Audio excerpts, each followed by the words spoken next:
we have before us the opportunity to forge for ourselves and for future generations a new world order, a world where the rule of law, not the law of the jungle, governs the conduct of nations.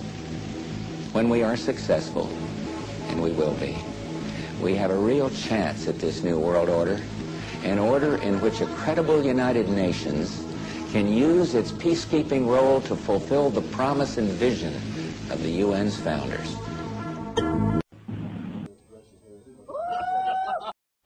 But we begin tonight with a tale of two speeches, both from the same man, both from President Obama.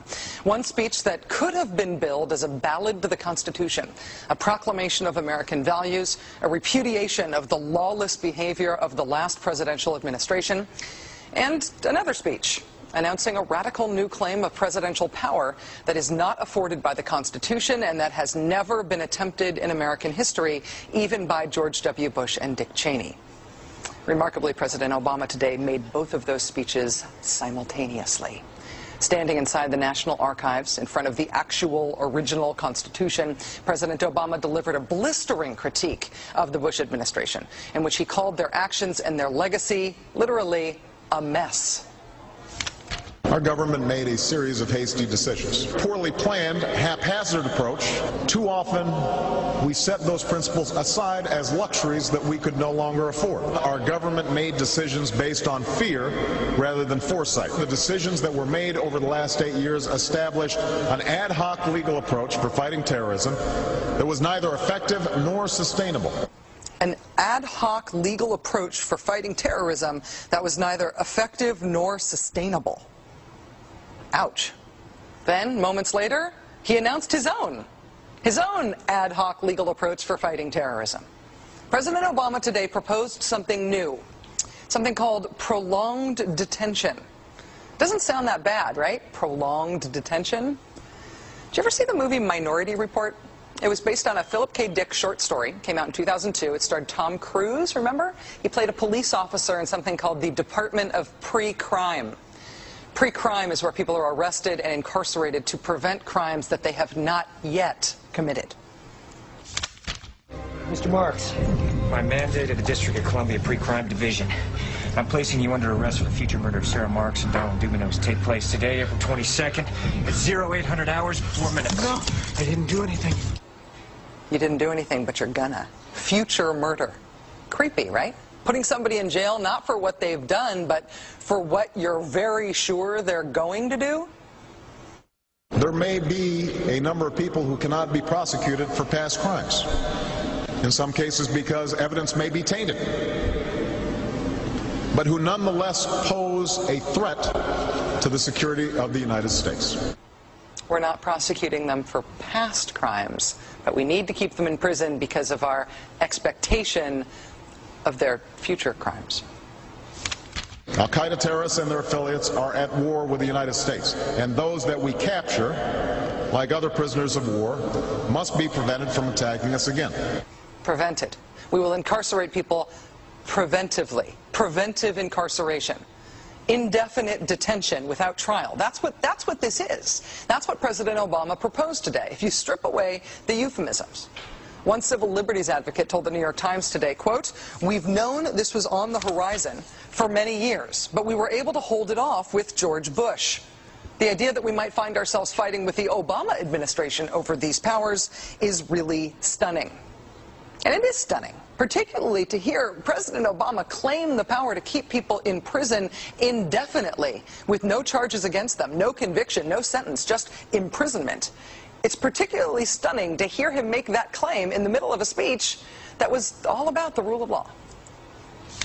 But we must do so with an abiding confidence in the rule of law. Our government was defending positions that undermine the rule of law to ensure that they are in line with the rule of law. How can a president speak the kind of poetry that President Obama does about the rule of law and call for the power to indefinitely, preventively imprison people because they might commit crimes in the future?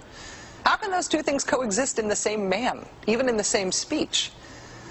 A world where the rule of law, not the law of the jungle, for the rule of law, for the rule of law, for the rule of law. Well, that brings us to the self-consciously awkward, embarrassing part of this speech today.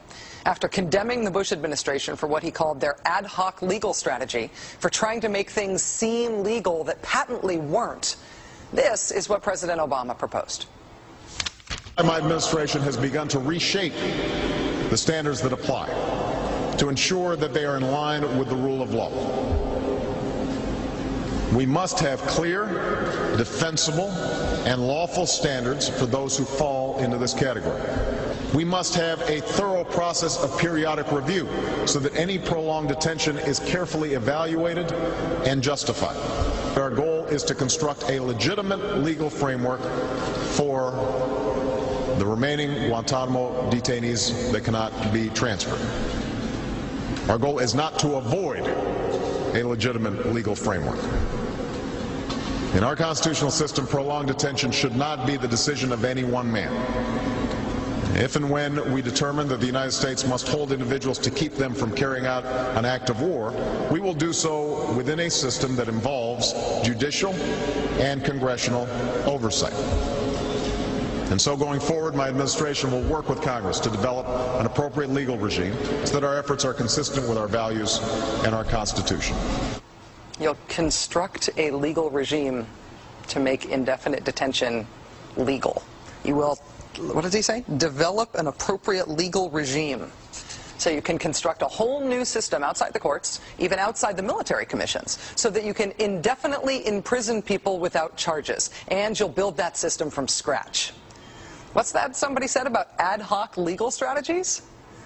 Just for context here, in the United Kingdom, where there isn't even a Bill of Rights, there's been a major debate about whether people can be held in preventive detention. Former British Prime Minister Tony Blair wanted 3 months to be the outer limit for how long anyone could be held. There was a big political fight about it. Parliament ended up limiting that power to 28 days. 28 days is still the longest period of preventive detention that's allowed under law in any comparable democracy anywhere in the world.